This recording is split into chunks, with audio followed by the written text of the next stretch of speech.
He rifled City off the far post into the back of the net. And so at half-time in this extremely entertaining game, it is City 2, Brighton 1.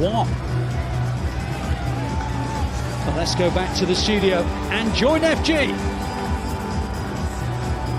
Yes, thank you very much. Half-time here at the Etihad Stadium, the City in a Community Etihad Stadium, may I add. And it's been a good first half for Manchester City, a half with goals for both sides. Joining me in the studio, as always, Mr. Steve Howie. He's still here all the way from the morning. And we've got a very special guest joining us all the way from America. Crunk Chocolate is in the studio. He's got a podcast called the Shades of Blue podcast.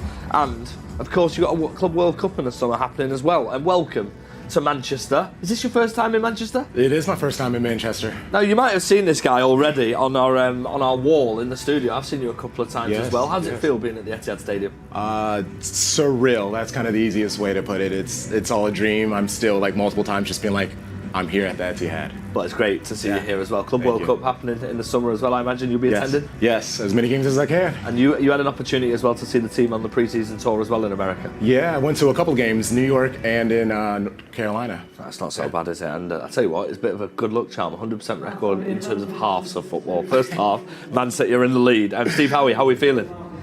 Good. I mean, about the first half, in all fairness, I think deservedly going in at half-time leading. I mean, they get a good goal. It's a good free kick. But the penalty, I don't think you can ever see a clearer penalty than that. He's absolutely wiped out. And then obviously Marmoush gets the second one with a wonderful finish. So, yeah, deserved lead at half-time. Deserved lead indeed, but I'll tell you what, it wasn't all plain sailing, was it? Because it was Matoma who had a goal disallowed early on. Brighton fans in the corner went pretty crazy. They thought it was a goal. VAR ruled that one out. But the way City bounced back and the Omar Marmoush effect was in full flow. He did really well to win that penalty first and foremost, didn't he? Yes, willing to go forward, trusting your teammates to do the right thing. It's always good to see. And then, of course, the second goal, Steve Howie from Omar Marmoush, it's a great strike. Yeah, basically, Brighton have the ball and give it away. And then Marmoush picks it up kind of pretty centrally, about 30, 25 yards out. And you can see what he's trying to do, and it gives the goalkeeper absolutely no chance. He just hits it with the inside of his right foot, always bending away from the goalkeeper, hits the post. I mean, he goes to the goalkeeper, tries to make one step, but then realises in that split second he's got no chance to get it. And of course, 2-1 it is. 2-1 it is, and it was an equaliser for Brighton as well. It was a fantastic free kick as well from Estupinan. Disappointing to concede the foul close to the box there, but the free kick was in off the post and it was brilliant, wasn't it? Yeah, can't argue with it. Obviously, you wish Ortega could do more, but also it's just class. Yeah, in off the post, Steve, as well. And then just before the break, Brighton nearly equalised. Chance from João Pedro, sliced away by Ruben Diaz as well. A bit of stroke of luck. Yeah, a little bit of a mix-up at the back, and the ball just seems to be. Basically, the ball seems to be on its own in that dangerous area for about 3 or 4 seconds when nobody's kind of taken the initiative to get it. And obviously, João Pedro gets hold of the ball. He does what he does best. He drives towards the defender. To be fair, I think Diaz does brilliantly, because whilst he doesn't get anything on the ball, he affects Pedro. And obviously, he just puts it inches wide, but it's wide, and obviously, it's still 2-1. So, I mean, we'll move on to you now, Mr. Crunk Chocolate. You've got chocolate in your name. And I've got chocolate in my hand. All right. We're going to ask you to try some of the English chocolate. Have you tried any chocolate from England yet since you've been here? No, I haven't. Okay, so we'll start from this side and we'll go with the twirl chocolate. So take a bite of the twirl. Twirl. And then I want you to look into the camera. Do you want some as well, Mr. Steve Howie? No, I thought you were going to ask him what kind of chocolate it was. Oh, yeah, I have no chance then. Or were you going to ask him just... I just wanted to try it and judge our chocolate. I thought there was a quiz. I thought there was a quiz. Like, well, I would have failed it. What is I would have failed it. So we're going to... So a bite each then. So we'll start with the twirl. Okay. What are your thoughts on the twirl This camera? chocolate? Straight into the camera. Steve, you look quite envious there, Steve. Ooh, it's like chocolate in chocolate. Out of 10? A solid 9. I'm trying not to. A solid 9. This is really good. That's good. So in America, I always get at how we do chocolate. It's not great, and so this is good chocolate. So it's a 9 out of 10 to start. Yeah. As we move That's on difficult to beat. to the crunchy. The crunchy. The crunchy and the crunchy. I'm already is nice, to be excited. fair. You know. If you think that one was Crunchy's good, nice. wait until you try the crunchy. Have a bite of the crunchy chocolate. I get what I call it. Ooh. I didn't that would expect kick in. that. Yeah. Is that like honeycomb? Honeycomb indeed. Yeah. We don't do this in America. Would you wish that you did have this in America? See, and I'll say 9.5. So hopefully this next one can be a 10. But honestly, I love this. I might try to take some of these back with me. Yeah, it's great. So which one's better, the twirl or the crunchy? The crunchy. Huge fan. That's what I'm saying. I don't want to say 10 because then there's no going back with this third one. So I'll give it a 9.5 tentative. So he's gone 9 and 9.5, and we're moving on to the Twix. By the way, the people watching MatchDay Live, you can get involved. We've got a poll on YouTube right now, so feel free to vote for the best UK chocolate. And we're finishing off with the Twix. Okay, so we have Twixes in the US. Is it similar? 'Cause, I mean, it looks big. It's bigger. Right. There's the two of them? Okay. So you've tried your Twix. Oh, good caramel pull. He's got a piece of caramel going on as well. That is, right, okay, so what we This is go... riveting content, yeah? Yeah. This is my least favorite. Oh! But, I'm used to the Twix. Okay. So what would you rate that out of 10? I mean, again, the chocolate's still better. 8. An 8 out of 10. So you're going with crunchy as the winner? Yeah, no, I'm a big fan of this crunchy. When this camera turns off, I'm going to handle business. Yeah, well, you can, yeah, absolutely, yeah. Crunchies aren't nice. We'll let him handle his business off camera, absolutely. I mean, all right, what we'll do then is we'll ask the question now. This is a bit controversial. Is Twix a chocolate or is it a biscuit? Oh. Oh, Steve, Twix? It's a chocolate biscuit. Oh, I like that answer. That's a good answer. That just wasn't one of the options, though. It was, is it a chocolate or a biscuit? Chocolate. Well, there's chocolate and there's a bit of biscuit. So Yeah, but it's if you had to say it was a It's a biscuit or a chocolate biscuit. chocolate. We can't go with chocolate biscuit. It's a I mean, chocolate or a- I actually, 2. What, so it's 2 against 1. I'll tell you what, we'll get the next poll on YouTube rolling then for the next episode. I'm staying impartial, but that was, I'm glad that you got to keep a hold of them. Second half coming up, Steve. 2-1 at the minute. Chances for both sides, really, here at the City and the Community Etihad Stadium. How do you expect it to go? I think Brighton will push forward a little bit more. I think they'll feel as though they've had chances. I think they'll think they can create more chances. I think they can feel as though they'll have more efforts on goal as well. And they know at the back from the first half they're going to be thinking, City's defence is going to be a little bit tentative, going to be a little bit kind of, on edge if you want. Well, they shouldn't be because they're very, very good players. But Brighton will fancy the chances. But I can definitely see another City goal.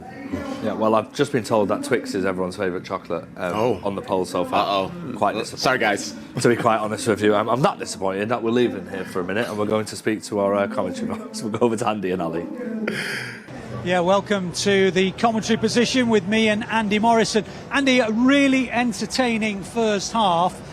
What, for you, are the things that Brighton are doing particularly well that's making it such an entertaining game? They've been very, very aggressive, Ali, in the press. There's great detail. It looks like two teams that have had a week to work tactically on how they're going to stop the opposition, trying to make it predictable in what they were going to do. And I've been really impressed with them. And I think a reflection of the game would have been maybe 1-1, but a couple of moments of brilliance, from Marmoush to win the penalty. And then obviously the finish is fantastic. So great position to be in, but this game is so finely balanced at this moment in time. Do you anticipate it'll be exactly the same in the second half? I think City will have a bit more possession, and I think there'll be more options. Just the way that Brighton are pressing and the way they're playing, Pep will be looking at that. He'll be getting all the detail of how they pressed in the first half from the analysis and all the stats that'll be given to him. And I think he'll find a way of tweaking it to get an extra man beyond the ball so that the centre half can thread balls into that space between the lines. Looks as though Jeremy Doku could be a great source for City today. Is he the key, do you think, or could he be? Well, what he does is he's so strong and he's so explosive. So if you try and get tight to him, he'll drop the shoulder and go right and go left. And that invites another player across. And while City can invite another player across, it frees up one of our players to then create something further up the pitch. But, he has been. There are times he's unplayable. And some of his decision-making today was good. Passes at the right time. At the end of the game as well, he's bullying people out of the way and very, very infectious. And I just like his energy. do you feel deep down City will need at least a third goal to win this match? Yeah, and as you said, Ali, before half-time there, maybe more. Because it's so open, you know, and the chances that they've had, and we just cut out those mistakes. Don't give the opposition a leg up. If they're going to go through us and create something brilliant. But the free kick was from a mistake that we didn't deal with, and then the opportunity, we've got to stop giving the ball away and look after it a little bit better. Thanks, Andy. They're the thoughts of Andy Morrison, my co-commentator. Make sure you get downloaded for the app for the second half. But for the moment, back to you, FG. Yes, thank you very much. To our commentators, we'll be hearing from you very soon. Why are you shaking your head, Steve? What's wrong? Because you're trying to catch me out, and I tell you what, I've been nothing but a perfect gentleman, and I could easily go the other way. Listen, I would never ever disrespect a footballing legend like you. I mean, Twix is definitely a chocolate, by the way. We've got about a minute to go. The chocolate biscuit. We've got about a minute to go. What are we expecting from the second half? I would love to see the defense a little more calm and collected on the ball. They seem to be rushing things a little bit. Keeping possession is key, definitely. And more chances, do you think, for both sides, or do you think we'll try and keep a little bit of a lid on it a little bit more? I think the manager would have been telling the players just it has to be a lot more solid at the back. You know, like that last chance right at the end. You know, you can't. It's a giveaway. Mm-hmm. You know, if they're going to create a chance, let them create the chance rather than you just give it to them. But I definitely see City getting some chances in the second half as well. I think it'll be relatively open.